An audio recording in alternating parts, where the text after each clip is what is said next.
یہ جو ہماری جان ہے یہ بھی اللہ تعالیٰ کی امانت ہے، تبھی خودکشی حرام قرار دے دی گئی کہ تم اپنی جان کو ختم نہیں کر سکتے۔ تم دنیا کے مسائل کے اندر اس قدر گر گئے ہو کہ جینا مشکل ہو گیا، لیکن اس کے باوجود تمہیں حق نہیں کہ تم اپنے آپ کو ختم کر دو۔ بعض لوگ جذباتی ہوتے ہیں، بعض خواتین جذباتی ہوتی ہیں، بالخصوص نوجوان طبقہ جو ہے وہ معمولی سی بات پہ آگ بگولا ہو جاتا ہے، تو بہت سارے نادان خودکشی کر لیتے ہیں۔ تو اس کو حرام قرار دیا گیا۔ اگر اس نے اپنے آپ کو پہاڑ سے گرایا تھا تو اس کو بار بار پہاڑ سے گرایا جائے گا، اگر اس نے اپنے آپ کو آگ لگائی تھی تو اس کو بار بار آگ میں جلایا جائے گا، اگر اس نے اپنے آپ کے اوپر چھری تلوار چلائی تھی تو وہ عمل اس کے ساتھ بار بار ہوگا۔ تو اب یہ دیکھیے، یہاں تو اتنی سخت سزا دی گئی، اور میدان جنگ کے اندر اگر کوئی بندہ کفار کے مقابلے میں نکلتا ہے تو وہاں اس کو قتل کر دیا جاتا ہے، تو میرے حضور نے فرمایا کہ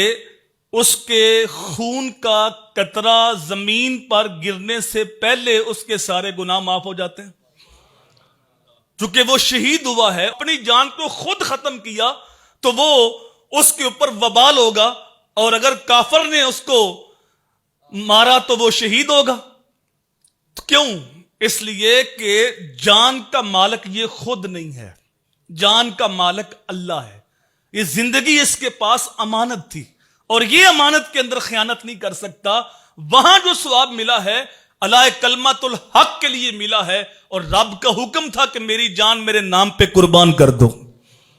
تو وہاں جس کی امانت تھی اس نے مانگی تو پیش کی، تو اس پہ اس کو ثواب ملتا ہے۔ اور اپنے آپ کو تکلیف دی یا اپنے آپ کو اس نے اذیت پہنچائی، یہ قتل کرنا، اپنے آپ کے اوپر گولی چلانا، آگ لگانا، یہ تو بہت دور کی بات ہے۔ میرے حضور نے تو اپنے آپ کو تھپڑ مارنے سے منع کیا، اپنا گریبان پھاڑنے سے منع کیا، یہاں تک فرمایا جس نے اپنے چہرے پہ تماچے مارے، گریبان پھاڑا، جہلوں جیسے بیان کیے، اس بندے کا میرے ساتھ کوئی تعلق نہیں۔